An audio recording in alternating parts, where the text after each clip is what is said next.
안녕하세요. 교포동 한국부동산 민재쌤입니다. 요즘에 상속증여세법 개정에 대한 논란이 더욱더 가중되고 있습니다. 이런 논란이 촉발된 이유를 두 가지 말씀드리면, 첫 번째, 무엇보다도 최근 부동산 가격의 상승세라고 말씀드릴 수 있겠습니다. 특히 서울 같은 경우는 5월 달에 서울 평균 아파트 매매 가격이 11억 5천만 원을 찍었어요. 그만큼 이제는 과거처럼 상속세가 부유층의 전념이 아니라 우리 모두 이야기가 되는, 남 얘기가 아니라 우리 이야기로 변하고 있기 때문에 상속세에 대한 논란이 가중되고 있는 걸로 이렇게 판단이 되고요. 두 번째 요인은 이런 사회적 경제적 규모에 맞게끔 이 세법도 바뀌게 되는데 너무 오랫동안 안 바뀌었던 거예요. 여러 가지 이유가 있겠지만 이번 논란을 통해서 우리 사회의 경제적 규모에 맞는 참신한 새로운 상속증여세법의 출현을 기대해 봅니다. 자, 이런 와중에도 국세청에서는 우리 납세자를 위해서 다양한 양질의 정보를 제공하고 있는데요. 6월 달에도 양질의 정보를 제공했어요. 증여세 관련 자료를 발표했는데 어떤 재산은 증여세 납부 대상이 아니다 이렇게 밝히고, 또 곳곳에 직접적으로 간접적으로 증여세를 좀 줄이는 방안도 이렇게 언급해놨어요. 오늘은 그 부분을 제가 좀 집중적으로 말씀드릴 텐데, 증여를 염두에 두고 계신 분께 도움되기를 기대해봅니다. 작년 4월에 상속회관에서 이미 자료를 발표했죠. 좋은 자료 많이 들었습니다. 참고해 보시기 바라고요. 금년 6월 8일날 증여에 관한 새로운 자료를 발표를 했습니다. 이런 자료들이 많은데 사실 읽어봐도 뭐 긴가민가 할 때가 많아요. 그래서 오늘 제가 하나씩 같이 짚어보면은 확실한 도움이 될 걸로 이해가 됩니다. 말씀드릴 사항은 두 가지 사항인데요.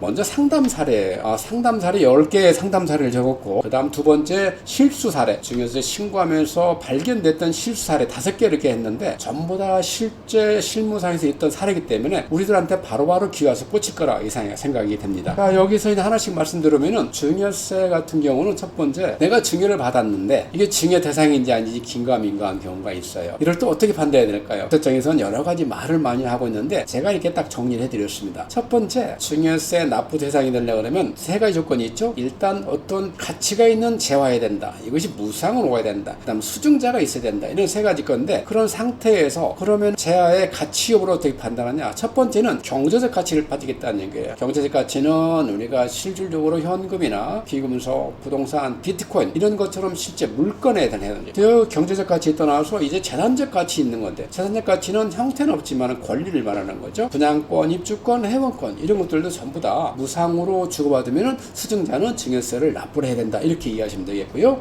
여기에 대해서 우리가 저가, 즉 낮은 가격으로 거래하는 거, 또는 고가, 높은 가격으로 우리가 거래를 통해서 증여하는 거, 또 무상 사용하는 거, 또 우리가 도움을, 용역을 제공받아서 이익을 발생시켰을 때 전부 다 이것도 증여로 간주하겠다는 것입니다. 그만큼 증여세 세법 체계는 약간 촘촘하게 짜여 있는 거예요. 자, 이런 상태에서 우리가 하나씩 이제 사례를 살펴볼 텐데, 재밌는 것은 국세청에서 자, 이런 것은 증여세 대상이 되지 않습니다. 이거 직접 발표했다는 거예요. 보면은 다 알고 있는 사실인데, 기본적으로 직계 부모가 주는 생활비, 교육비, 병원비, 이것은 직계 부모가 줬을 때는 우리가 증여를 보지 않겠다는 겁니다. 그 외에 명절 용돈이라든가 어떤 이벤트에 맞게 주는 축하금 같은 것은 부모가 아니고 조부모가 줘도 우리가 증여를 보지 않겠다는 얘기죠. 근데 이런 것들은 이미 다 상시가 되어 있는 수준이죠. 자, 그러면 우리가 여기서 하나 더 나가볼 것은 얼마까지 이것을 인정해 주는데, 이제 그런 부분이 될 수 있잖아요. 자, 국세청에서 얼마까지, 용돈 얼마까지 됩니다 이렇게 발표할 수 있을까요? 전혀 없죠. 그것은 왜냐하면 사람마다 다 생활 수준이 다르기 때문에 그걸 획일적으로 규정 지을 수가 없는 거예요. 다만 눈치껏, 내 생활 수준에서는 뭐 1,000만 원도 용돈이야. 용돈을 주는. 그 다음에 나는 100만 원도 우리가 용돈 될 수 없어. 이건 증여 대상이 이렇게 판단할 수 있는 게, 세무당국에서 구체적인 사례까지 판단하기 때문에 그에 맞게 하시면 된다는 얘기예요. 우리가 여기서 어떤 것은 얼마가 중요한 게 아니라 실제 그 돈을 용도에 맞게 사용하면 끝나는데, 그걸 사용하지 않고 내가 알뜰살뜰 모아서 그 목돈을 만들어서 목돈 가지고서 재테크를 한다, 주식 투자한다, 부동산 투자한다, 그런 경우가 대부분 많이 있잖아요. 전세금을 낸다. 근데 이런 것들이 아무런 문제 없다가 자금 출처 조사에 걸리면은 증여로 와진다는 얘기예요. 그래서 이런 델리킷한 부분을 잘 생각해서 우리가 어떤 재산 관리를 해나갈 필요가 있다 이렇게 말씀드릴 수 있겠고요. 그 다음에 이제 세 번째 질문상으로, 증여는 공제가 있잖아요. 우리가 성인 자녀 같은 건 5천만 원, 미성년이 2천만 원, 배우자 6억 원 이렇게 있는데, 이렇게 공제를 적용하다 보니까 과대세상이 아니야.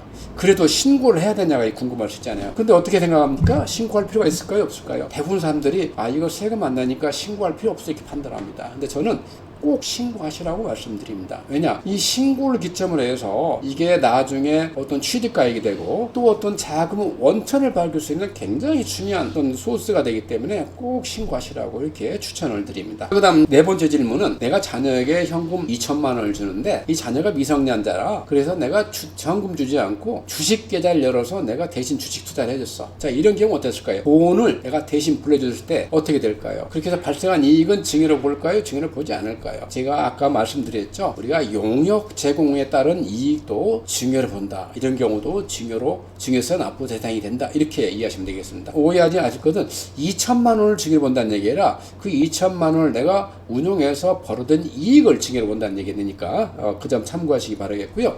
다섯 번째 질문, 이제 금년 1월 1일부터 혼인 출산 증여제도가 생겼잖아요. 그러다 보니까 질문이 많아지는데 그 혼인 출산 관련 증여는 어떻게 받나요? 이렇게 이제 물어보는 거예요. 이게 무슨 말인가 싶은데 실제 상담 사례가 내가 결혼을 앞두고 있는데 신혼집을 마련하면서 아버지가 갖고 있는 집을 내가 증여를 받았다. 그럴 경우에 내가 혼인 증여로 혼인 출산으로 공제받을 수 있는가 하는 질문이 되겠습니다. 어떨까요? 공제 가능할까요? 네, 맞습니다. 혼인 출산의 자산에 특별한 제약 요인은 없습니다. 그래서 어떤 형태의 우리가 재산도 이제 주고받을 수 있는데 단 7가지만 제약을 하고 있어요. 자, 이러이런 7가지는 혼인 출산 공제의 대상이 되지 않는다 하고 있는데 이게 상당히 중요한 내용이죠. 하나씩 짚어보면은 자, 보험을 이용한 증여행위, 두 번째 저가 또는 고가 매매에 따른 이익, 그 다음에 채무 면제 또는 변제를 받아 얻은 이익, 이런 경우는 전부 다 혼인 출산을 공제할 수 없다는 얘기입니다. 부동산을 무상으로 사용하다 얻은 이익, 다섯 번째 금전은 무이자 또는 저리로 대출받아서 얻은 이익, 여섯 번째 재산을 자력으로 취득한 것으로 보기 어려운 자가 취득자금을 증여받아서 얻은 이익, 일곱 번째가 재산의 실제 소유자가 명의가 다를 경우 명의자에게 증여한 걸로 보는데 혼인 출산에는 이걸 그렇게 보지 않겠다는 얘기입니다. 7가지 제외하고 혼인 출산 공제받는데 아무런 제한이 없다, 이렇게 이해하시면 될 것 같습니다. 자, 여섯 번째 질문은 자, 혼인 출산 이제 공제를 받는데 혼인 출산을 보니까 우리가 유교적 관념이 강하잖아요. 꼭 혼인은 초혼이어야 되냐, 아이도 꼭 첫째 아이만 해야 되냐, 이런 질문을 가질 수가 있고 실제 상담 사례가 있었습니다. 자, 어떤가요? 우리가 실질적으로 할 때는 재산에도 제한도 없지만 순서에도 제한 없는 거예요. 출생 순서에 무관합니다. 첫째, 둘째, 셋째 관계가 없어요. 그 다음에 결혼도 횟수에 무관합니다. 초혼이든 재혼이든 아무런 제한이 없어요. 단 하나 제한이 딱 있다 그러면은 평생 1억이라는 거예요. 그래서 평생 1억을 한꺼번에 다 써도 되고 나눠 써도 관계는 없습니다. 단지 평생 1억에 맞춰서 사용하기 때문에 이런 부분은 상당히 융통성이 있는 공제제도다, 이렇게 말씀드릴 수 있는 거죠. 여덟 번째, 부모에게 우리가 돈을 빌릴 경우에 어떤 기준으로 해서 증여세가 부과되나요? 는 질문이죠. 요즘 같은 경우는 부모 자식 간에도 차용증을 통한 거래가 상당히 자금 거래가 많이 생깁니다. 그런 경우는 우리가 특수관계인이기 때문에 좀 어떻게 특별한 혜택이 있는가 하는 생각이 되는데 특수관계인은 좀 더 엄격하게 봅니다. 그걸 방치하면 더 큰 사태가 벌어지기 때문에 초반부터 이렇게 이제 잡고 가는 그런 분위기인데 어떤 얘기냐면은 예를 들어서 우리가 특수관계인 간에 자금을 주고받으면은 법정 이자율을 적용하게 되어 있습니다. 그 법정 이자율이 얼마냐면은 4.6%예요.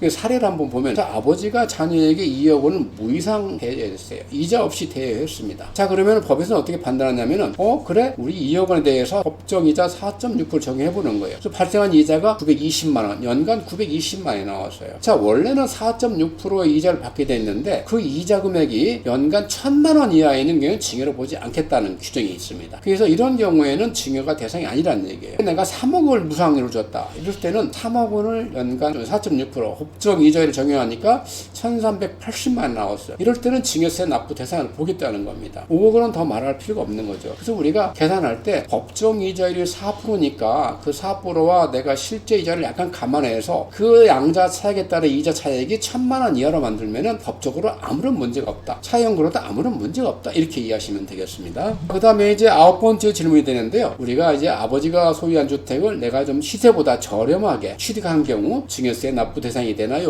요즘은 저가거래 많이 나오거든요. 요즘 특징이 저가거래, 직거래가 많습니다. 우리가 이제 저가거래, 직거래를 통한 증여라고 이제 보는데 실질적으로 DH포스트 아이파카 같은 경우도 15평짜리 거래 현황입니다. 과거 1년 동안의 거래 현황인데 어떻습니까? 직거래가 이렇게 5건이나 있죠? 직거래.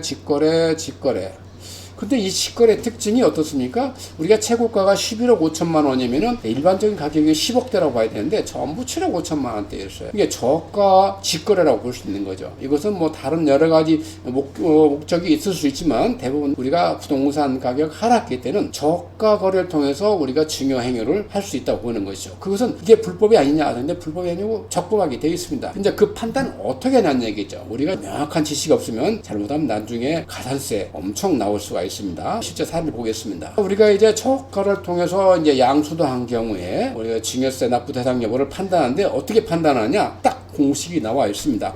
저가 양수에 따른 이익의 증여, 이 저가를 통 거래할 수 있는데 증여액이 되냐 안 판단할 때는 딱 요소 두 가지입니다. 첫째는 대가와 시가의 차익을 먼저 산정합니다. 대가라는 것은 서로 주고받은 금액이에요. 시가는 실제 그 재산의 시장 가격을 말하는 거예요.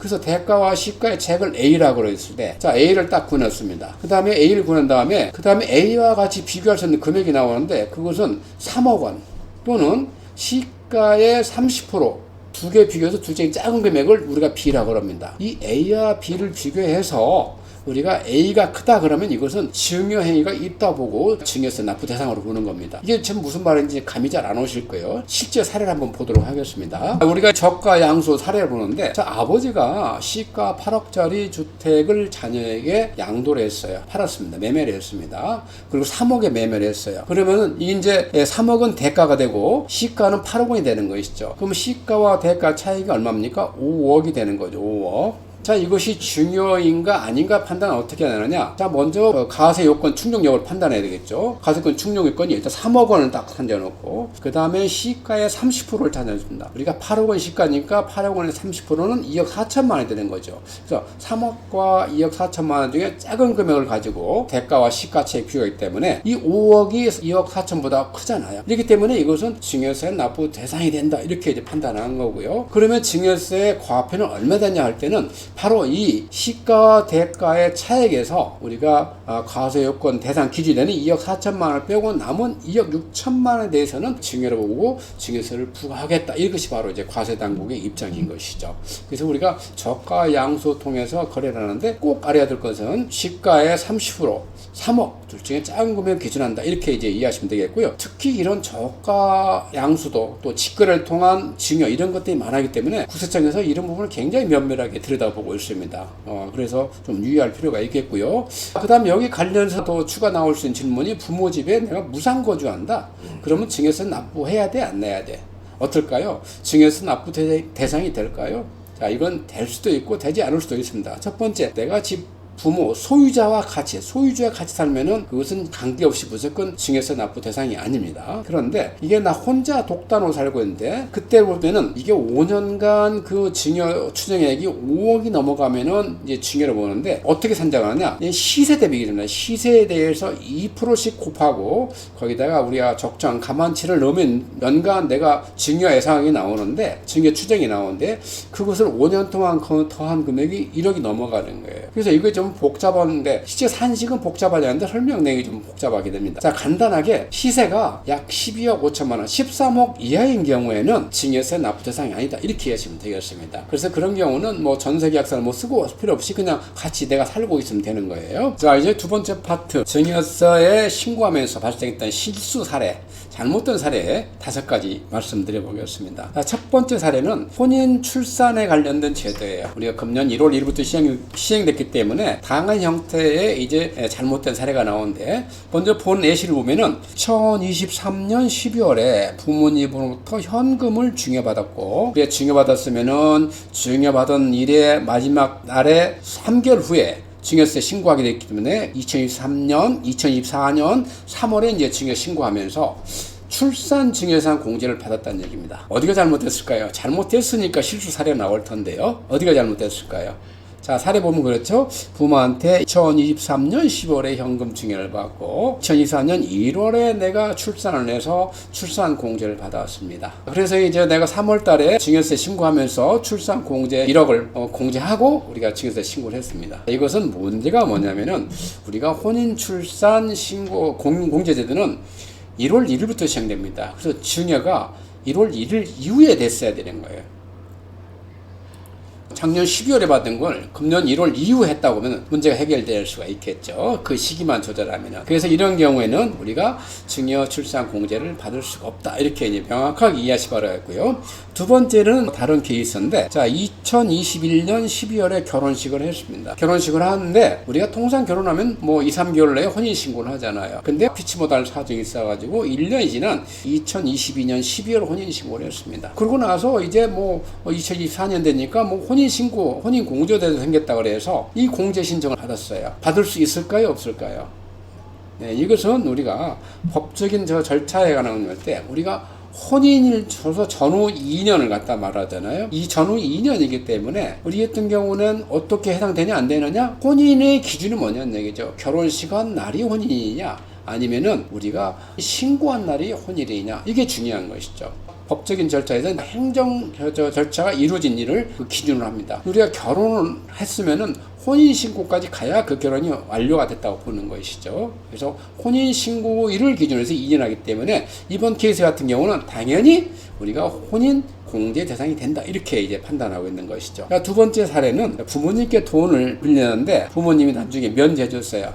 내가 너 돈 빌려줬는데 야, 그거 갚지 마라. 뭐 갚을 필요 있냐? 너 힘든데 갚지 마. 이렇게 했는데 내가 이게 갚지 마라 말은 들었지만 뭐 찝찝하니까 혼인 증여 재산 공제 신청한 거예요. 가능할까요? 제가 아까 이거 말씀드릴 때 혼인 출산 증여 공제의 재산에 제한은 없지만은 안 되는 일로까지 경우가 있다 그랬죠. 그 중에 바로 세 번째 사항이 되겠습니다. 채무 면제 또는 변제를 받아 얻은 이익은 혼인 출산 공제로 활용할 수 없다는 거예요. 그래서 이런 사례 같은 경우는 대상이 되지 않는다, 이렇게 이해하시면 되겠습니다. 그다음 세 번째 사례는 부동산 증여 시기를 잘못 알고 증여세를 신고한 경우, 이렇게 되겠습니다. 사례 보시면은, 자, 금년 1월에 아버지가 아들한테 부동산 증여 계약을 했어요. 그래서 아들은 성실하게 1월 증여 계약했으니까 3개월 후면은 이 금년 4월에 내가 증여세 신고를 해야 되냐 하고 신고 납부를 했어요. 근데 구청에서 접수를 받지 않습니다. 왜 접수를 받지 않았냐? 이 사람이 아직 등기 전 접수가 되지 않았기 때문에 그런 거예요. 증여일은 증여계약서 작성일이 아니라 증여 등기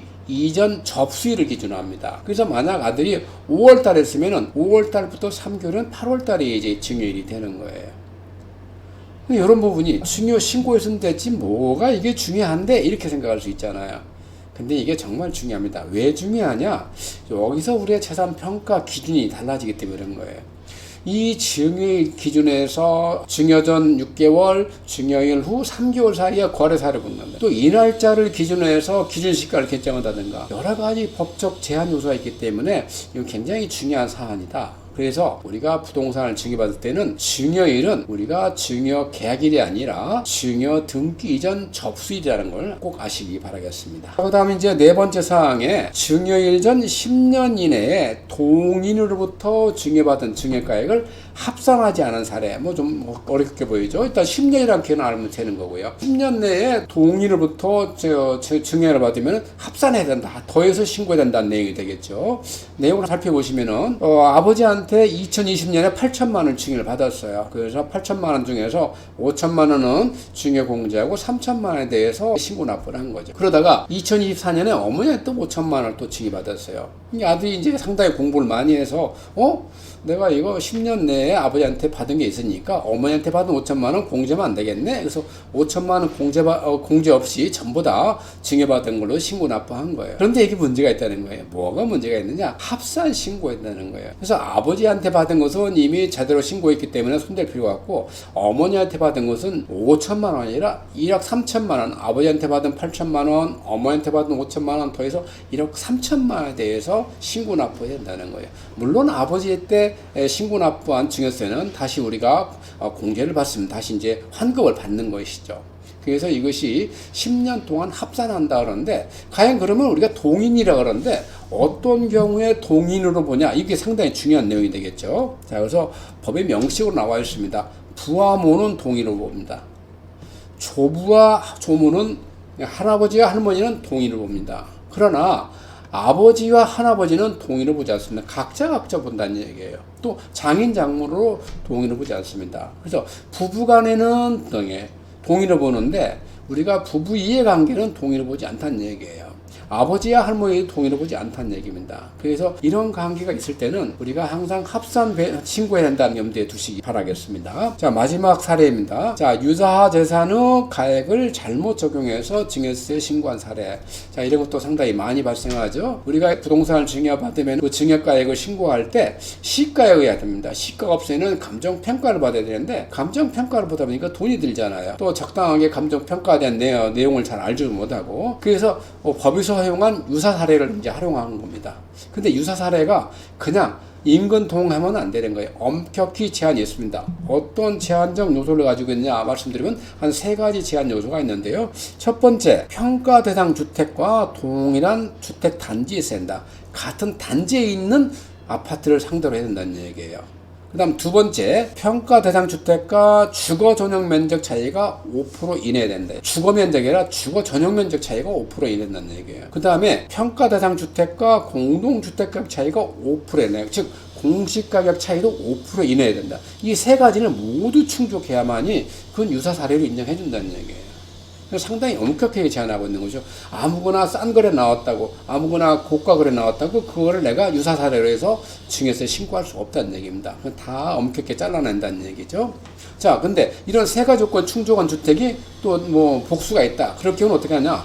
이 공동주택가격 차이가 가장 작아. 즉 공시가격 차이가 가장 작은 아파트 사례액을 우리가 평가액에 보는 거고요. 자, 이것도 같다. 그러면 마지막에는 가장 가까운 날, 증여일과 가장 가까운 날에 매매 계약이 된 날을 거래를 우리가 평가액으로 본다. 이렇게 이해하시면 되겠습니다. 오늘은 국세청에서 발간한 증여세에 관한 사례 상담 사례와 증여세 신고 실수 사례 5가지를 같이 한번 말씀드려봤는데요. 부동산에 대해서 세금이나 기타 매매거래, 임대차 거래에 궁금한 사항이 있으면 언제든지 저희 행복부동산 연락 주시기 바라겠습니다. 감사합니다.